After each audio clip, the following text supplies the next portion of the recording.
AP U.S. History Video 24, Government in the New United States, Articles of Confederation.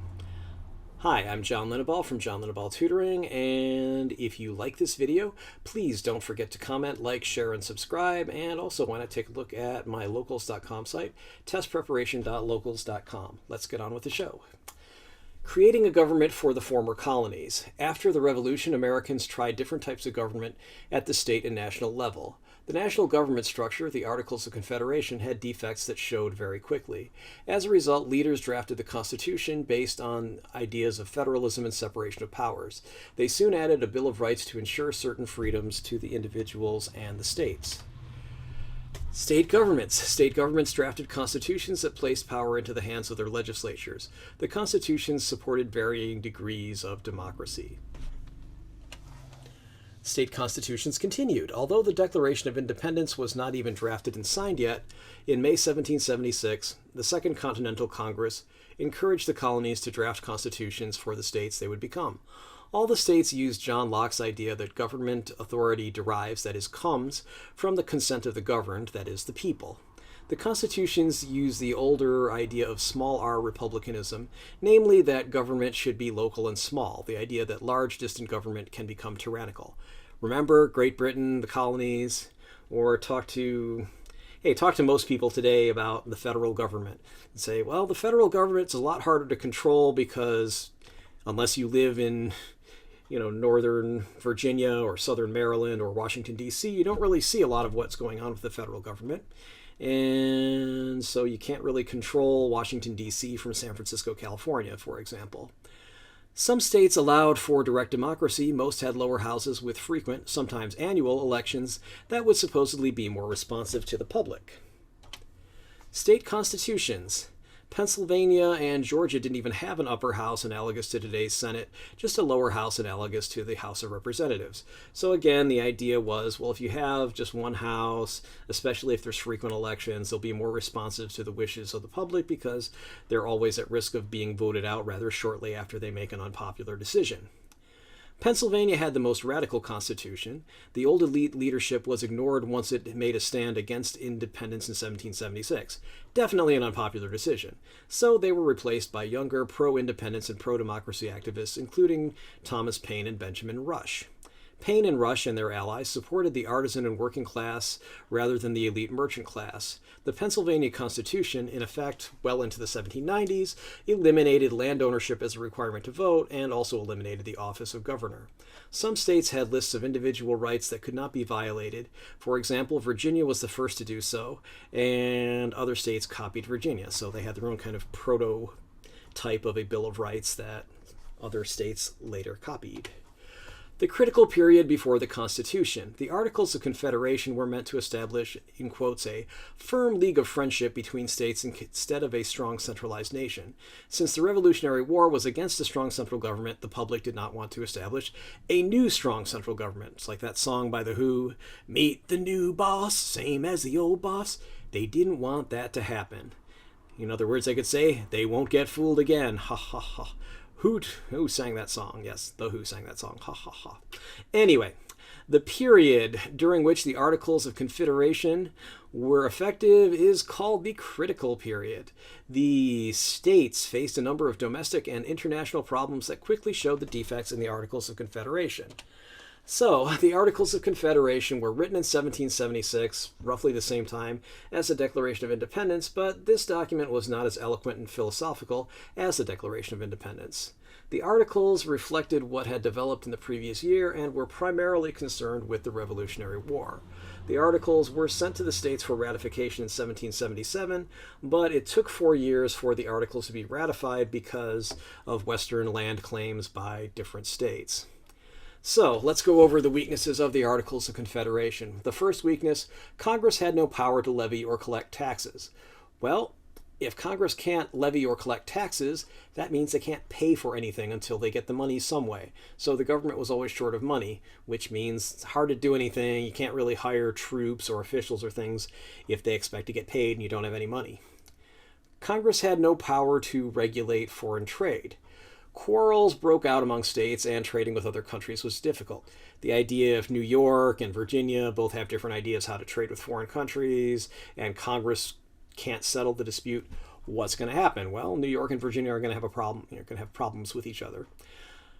Congress had no power to enforce its laws. The government depended on the states for law enforcement. So the problem is, if Congress doesn't have any federal troops or law enforcement officers to enforce its laws, then it has to depend on New York and Virginia and Maryland and Georgia, etc. But what if, say, Georgia doesn't like a law? Do you think that law is going to get enforced by Georgia law enforcement personnel if they say, yeah, that's important, Congress. Yeah, we'll be right on that, but we've got a lot of things to do. It's expensive to enforce these laws. Gee, we're really sorry. Basically, a law is pretty meaningless if you have no way to enforce it, or at least you're at the mercy of whoever does enforce it. Approval of 9 states was needed to enact laws. So obviously it's difficult to enact laws because 9 out of 13, that's a pretty sizable majority. 13 states were needed to approve amendments to the Articles. They don't even do that with the Constitution today. You don't need all 50 states to amend the Constitution. So realistically, what that means is getting 13 state legislatures to agree on any amendment was not going to happen, so there was no practical way to change the powers of government. The government had no executive branch, so executives, well, when you execute a program, you're running it. When you execute a sentence, that's when the government carries out a sentence against a prisoner. So there's no effective way to coordinate the work. There's really nobody there making sure that the laws passed by Congress are enforced or carried out in whatever way. There was no national court system. That's a big problem since the central government had no way to settle disputes among the states. So again, let's say New York and Virginia have a problem with each other, or New York and Pennsylvania about something between the border in New York and Pennsylvania. Well, whose courts are going to hear it? New York courts or Pennsylvania courts? And whatever state's courts take it, the other state's going to say, oh, your court's going to rule in your favor. That's no fair. So that's not the best way. It's nice to have a federal court system to settle these claims. So let's move on. Government structure under the Articles. The legislature was unicameral, meaning it had one house in keeping with the Second Continental Congress. Each state could send a delegation of 1 to 7 people, but each state delegation would only have 1 vote.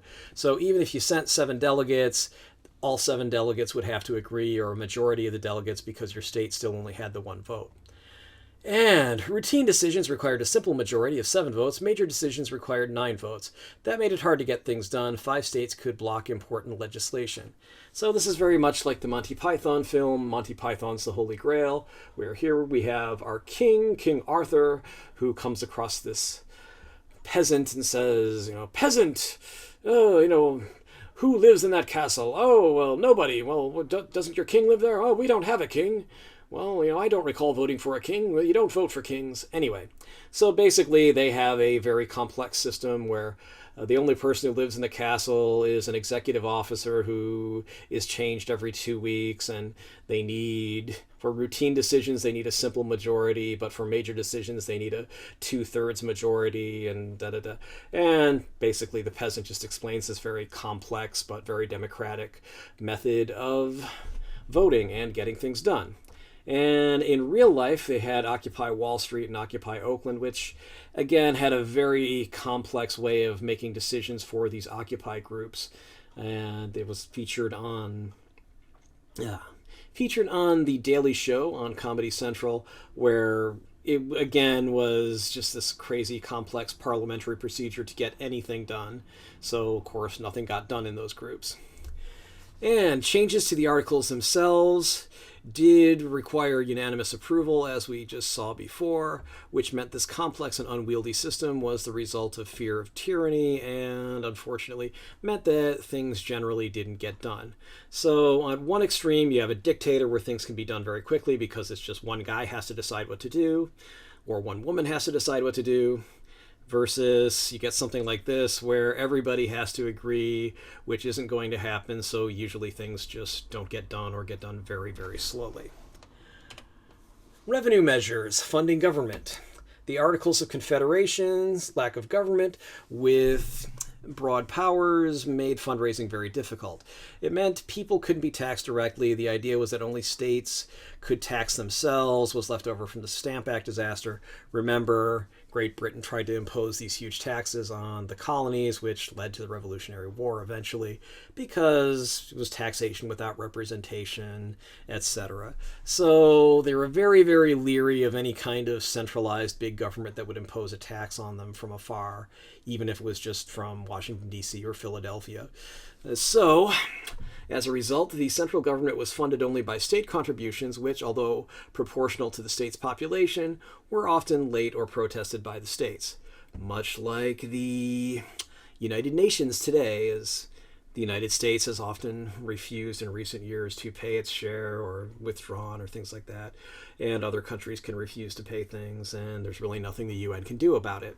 So that was the problem with the federal government, that is Congress under the Articles of Confederation. It was basically, Virginia doesn't want to pay its share? Well, that's too bad. New York doesn't want to pay its share? Well, or they're late with it. Well, what are you going to do about it, Congress? You're going to suck it up and deal. That's what you're going to do. Okay. Inflation, debt, and the proposed impost. So inflation and debt were huge problems for the government under the Articles of Confederation, much as they are for today's government. The revolutionary government printed millions of dollars of paper money, leading to inflation. So the idea when you have fiat money, fiat currency, it's not backed by anything, which means it's really easy to print more money, and the more money a government prints, the less it's worth, since whatever the government uses to back it doesn't change. Even if it's just the full faith and credit of the United States government or whatever government's behind it, people are going to say, well, okay, you have the same full faith and credit whether we have $100 in existence or 1,000 or 1,000,000 or 1,000,000,000 or 1,000,000,000,000. So we're pretty sure the more money that you print, the more its value becomes diluted because you're not increasing what there is to back it up. If there's gold to back it up, you can say, okay, we have this much gold backing up a dollar. Then we know roughly what that's worth on the international market. Okay, here's what a dollar's worth. Anyway, the government also borrowed millions, which it then had to repay. And a new country is going to have problems repaying loans. The way I think about it is the government's credit score is low. There's low confidence because it's a new country. It could be reconquered by some other European power or some other power. You might never get paid back. I mean, if the government gets overthrown, the new government or the foreign power that takes over the country might say, we're not paying that. That's not our government. That's too bad. You lent money to some losers. Well, that's your problem.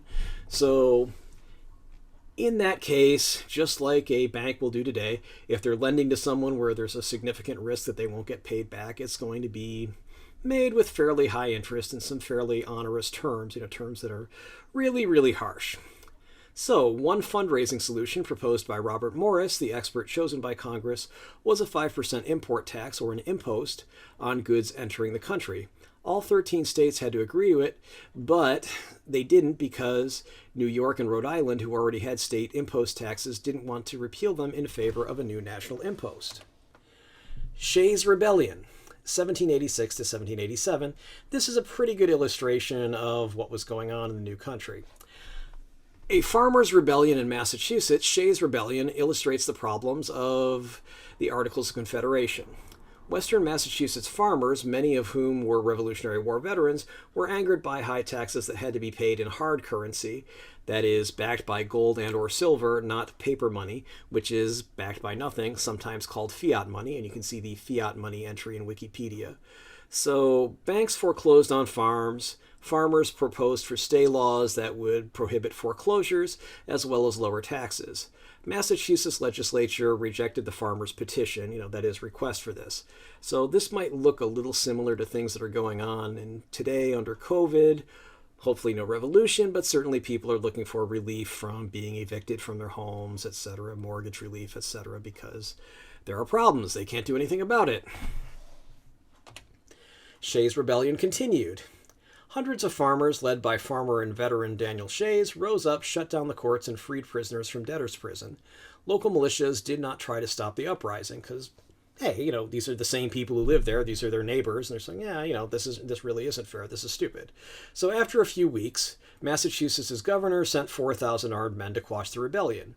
This incident showed a deep conflict between the coastal elite and the farmers of the interior, just like in other states, remember Virginia, etc., and was certainly considered by the delegates to the Philadelphia Convention, which happened 3 months after the rebellion. So similar to the earlier Bacon's Rebellion, was a revolt by backcountry Virginia farmers against the Virginia government over high taxes and the governor's alleged beaver trade monopoly and resultant favoritism towards Native Americans. You can see that in my earlier videos. And the later Whiskey Rebellion, a protest in western Pennsylvania against the whiskey tax in 1791. That was the only practical way to ship grain from western Pennsylvania for sale in other places, was basically to take the grain, use it to make mash, and then distill that into whiskey, because whiskey's a lot more portable than the equivalent amount of grain needed to make the whiskey. So the whiskey was much more portable as opposed to potable. Ha ha ha. It's a bad joke. Potable means drinkable. So anyway, you can look this up. You can go to the Wikipedia entry for Shae's Rebellion. You can go to the ATP SAT Central, compare and contrast Bacon's Rebellion, Shae's Rebellion, and the Whiskey Rebellion. And you can also look up the Bacon's Rebellion Wikipedia page. So those are all really good things to look at. And you can also, of course, look up the Whiskey Rebellion. So let's move on. The need for a new government. By 1786, many people, including the elite, agreed the Articles of Confederation weren't working. By 1786, Congress approved a meeting of delegates at Annapolis to discuss the Articles of Confederation and what changes needed to be made. A follow-up meeting was arranged for May 1787 in Philadelphia. Shae's Rebellion took place between the two meetings from August 1786 to February 1787. While Shae's Rebellion was suppressed, it led the Philadelphia delegates to agree an entirely new government framework was needed. Did you find this video useful? If you did, please like it and subscribe to my channel. Neither action costs you anything. You'll be alerted about my new videos. Why do I care? Well, it's simple. YouTube doesn't let me share any ad revenue unless I have 1,000 subscribers and 4,000 hours. That's 240,000 minutes of view time in a year. While many people are watching these, I don't have 4,000 hours of watch time. I also don't have 1,000 subscribers at this time, although I'm getting pretty close. If you want to see this without ads, try joining my community at https://testpreparation.locals.com. And for the same reasons, you are not only welcome, but encouraged to share links to this video, put it in playlists, etc.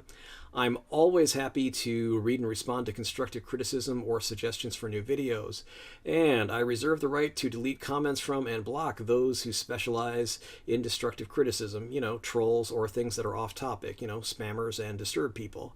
You can also hire me for tutoring. I'm local to the San Francisco Bay Area. I do occasionally travel around the country or overseas, so we might be able to arrange a meetup outside the Bay Area. And of course, that's subject to COVID restrictions. If you want to meet with me in quotes online, we can do that from obviously anywhere in the world where internet is. And so thanks for watching. And if you want my contact information, please keep watching just for that. Contact me, Facebook, Instagram, email, phone. Okay, so here's my Facebook, facebook.com/Linabal Tutoring. Instagram, instagram.com/john.linabal.tutoring. Phone 415-623-4251. Email john@johnlinabal.com. And then www.johnlinabal.com, www.johnlinabaltutoring.com, or testpreparation.locals.com. Or you can even send me snail mail, that is regular good old U.S. postal mail, at John Linabal Tutoring, 1859 Powell Street, number 109, San Francisco, California, 94133. And finally, note, this is not a substitute for your classes, text, etc. This video is based upon Barron's AP United States History Review Book, 4th edition, and the other sources listed in the video description, a lot of Wikipedia and one other website, and my general knowledge of U.S. history. While this should help you do well on the AP U.S. History exam, I can't be responsible for what your teacher thinks is important and asks you about in his or her own tests, homework, etc. Please read your class text and pay attention to what your teacher says in class. All right, hope you have a good day, night, or whatever time it is there. Bye.